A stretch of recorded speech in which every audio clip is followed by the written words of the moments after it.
There's a kind of man who walks through the world as if he is carved from silence itself. He doesn't announce his presence.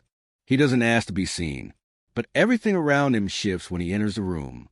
Not because he demands attention, but because his energy has the weight of someone who no longer needs it.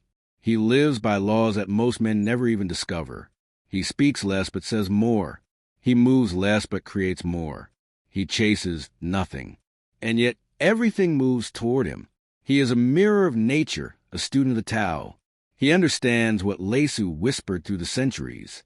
A man with outward courage dares to die. A man with inner courage dares to live. And that is what separates him from the rest.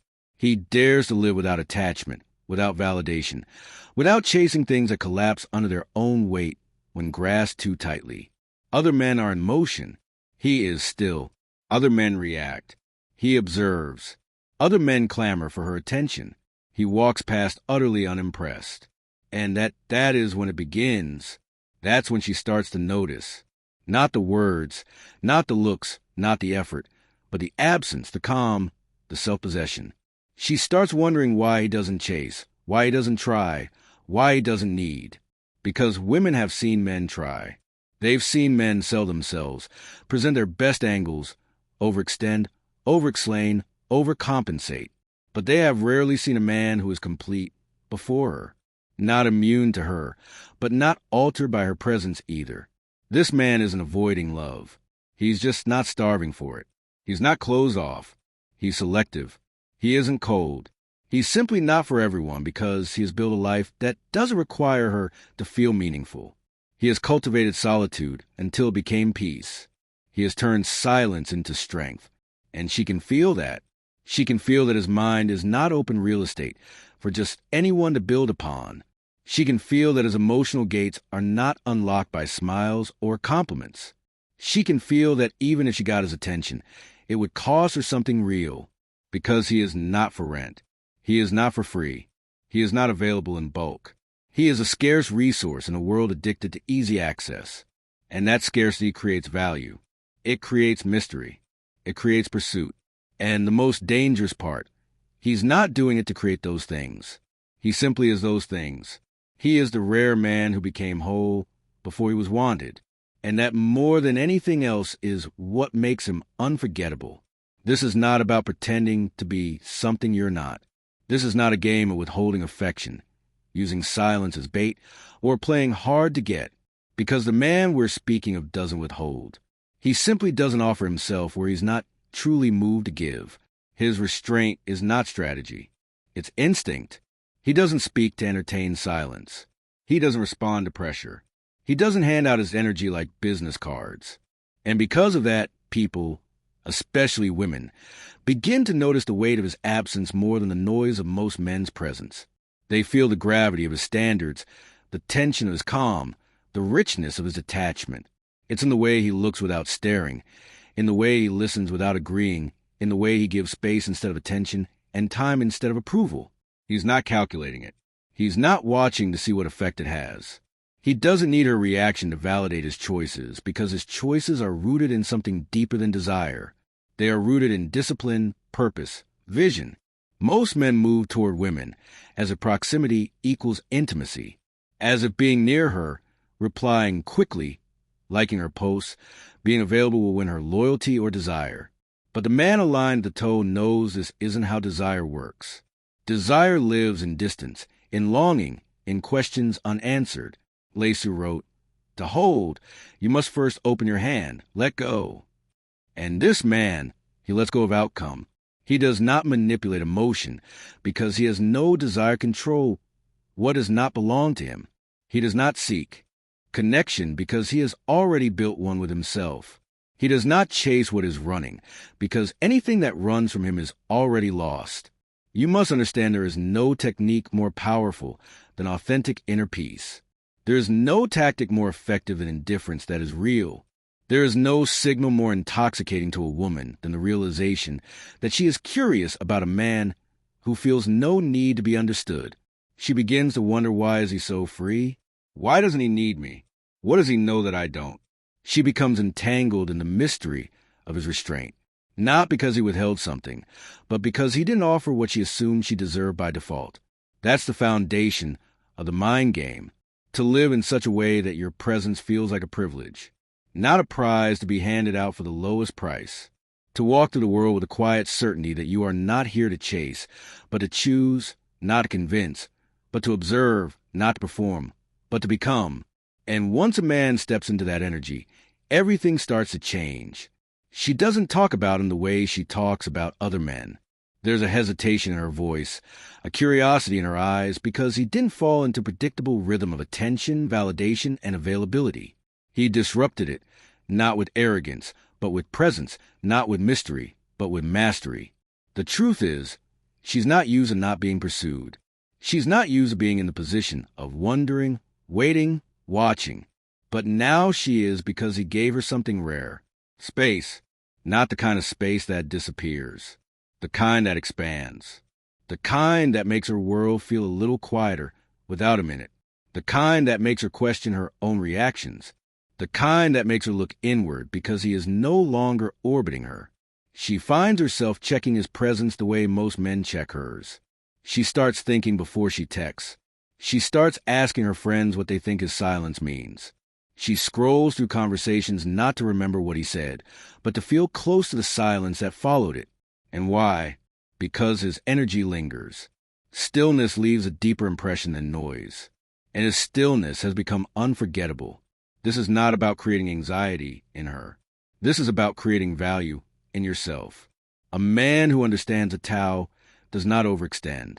He does not flood others with access. He moves like nature, subtle, powerful, seasonal. He offers presence like rain. It comes when it's needed, not when it's demanded. It refreshes the right soil and passes over the unworthy. Lao Tzu wrote, "He who knows others is wise. He who knows himself is enlightened." This man has chosen the second. He no longer acts to provoke response. He moves when it's aligned and stays silent when it's not. He doesn't reach out to be remembered. He knows that what is unforgettable doesn't have to remind you it exists. And that is the core of his magnetism, not in what he gives, but in what he holds back, not out of cruelty, but out of clarity. His energy says, I am available to what serves my vision. I am open to what sharpens my focus. I am drawn to what deepens my peace. And everything else may watch me from a distance. This isn't coldness. This is selective fire. He has become so aligned with his direction that anything not walking beside him feels like a distraction. And the moment she realizes he is willing to walk alone is the moment she starts to wonder what would it take to walk with him.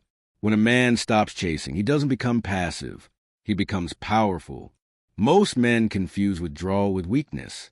But true withdrawal, intentional, grounded, sovereign withdrawal, is the act of man who knows his value so deeply he refuses to offer it to those who can't recognize it. He is not avoiding intimacy. He is filtering for alignment. He is not distant. He is precise. And in that precision, she feels something unfamiliar, not rejection, but a challenge. Not because he's playing hard to get, but because he already is hard to get. Not by strategy, by design. Because what is rare is protected. What is powerful is never loud. What is sacred does not advertise. Lao Tzu taught that water is the softest thing in the world. Yet it arid as rock. It yields but never breaks. It moves around resistance but never stops flowing. That is the energy of this man. He doesn't argue. He doesn't convince. He doesn't fight for what must be chased. He simply flows around it and continues forward. And when she feels that, when she sees that she cannot shake him, pressure him, or impress him into compliance, she realizes something most women never feel. She is in the presence of a man who cannot be conquered. And what cannot be conquered cannot be forgotten. This is where the mind game deepens. Because now she isn't just curious, she's invested. She doesn't just want to be wanted, she wants to be chosen. Not because he's aloof or rude, but because his energy has communicated one fundamental truth. You can't enter this world unless you bring something real. He's not holding out for attention.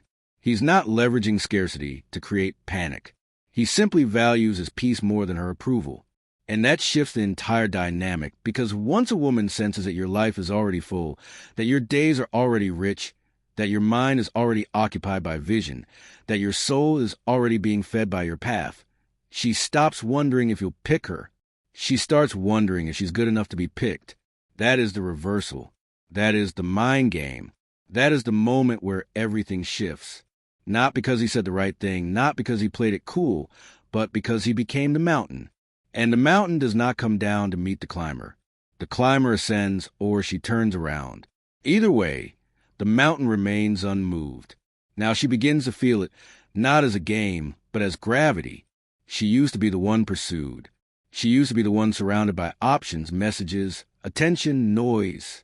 But now, none of that feels like power, because when she's around him, all that noise disappears. And what she feels is small, not insignificant, but unprepared. Unprepared for a man who doesn't move on emotional impulse. Unprepared for a man who doesn't apologize for having standards. Unprepared for a man who doesn't compete for affection, because his affection is already valuable without competition.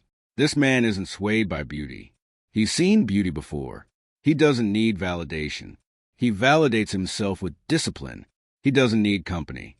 He keeps company with his mission, and that's the paradox she faces. The more he stands in that stillness, the more unstable she becomes. The more silent he is, the louder her thoughts grow.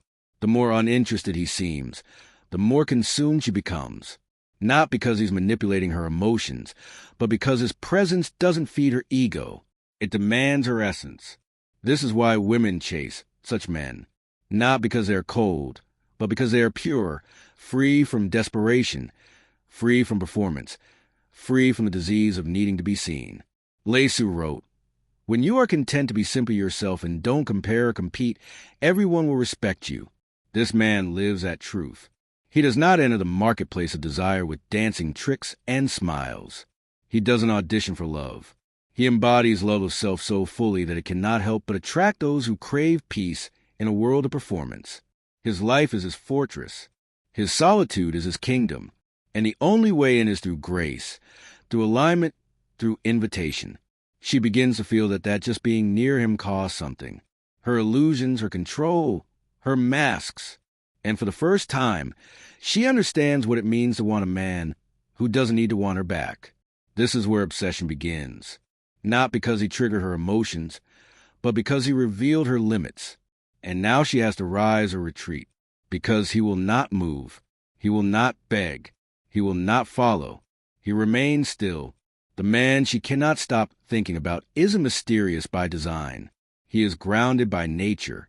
His confidence isn't loud. It's unquestioned. His silence isn't empty. It's charged. Every word he speaks carries weight, because his life is not full of empty conversations.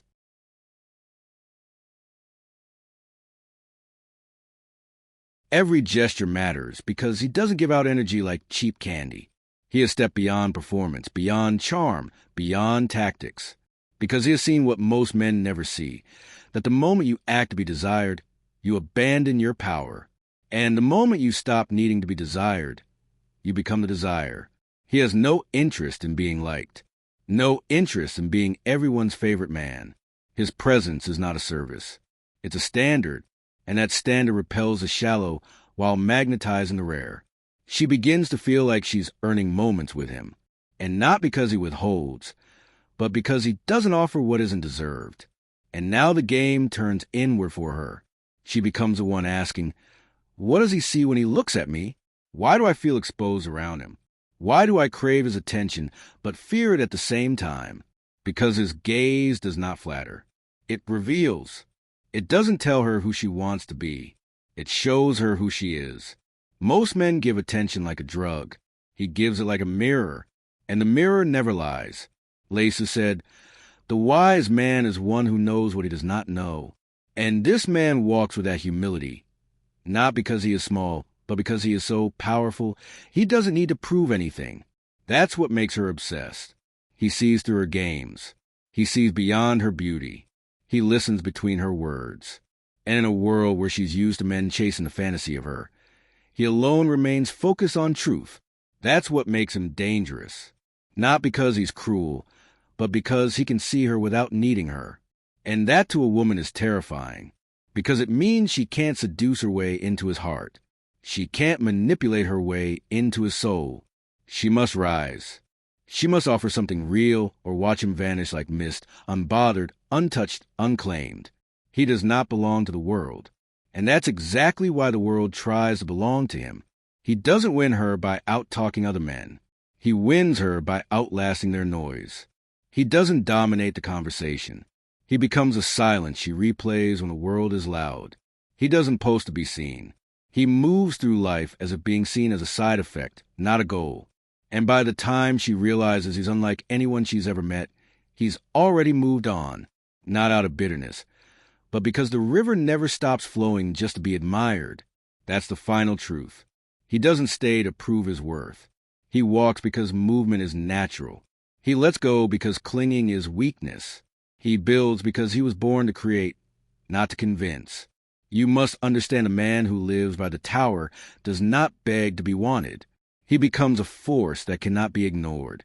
He doesn't chase relationships.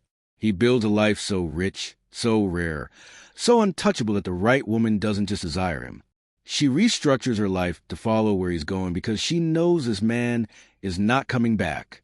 This man does not orbit. This man does not wait. He is not addicted to her presence. He is loyal to his path. And the deeper he walks into that path, the more he becomes legend. In the end, it's not tactics. It's not game. It's not image. It's alignment. When you become the man who needs nothing, the world offers you everything. She doesn't pursue him because he made her feel special. She pursues him because he made her feel something sacred, something she's never felt before, a stillness that shattered her chaos, a standard that awakened her self-respect, a power that called her to rise or be forgotten. He is the test, the mountain, the unbothered fire walking through the storm. And men like that, they are not found, they are followed. If this message spoke to something deep inside you, if you see yourself becoming this man, or if you already are, like this video, share it with someone who needs to hear it. Subscribe to the channel so you never miss these lessons. And if you truly believe in this mission, support the channel using the link in the description.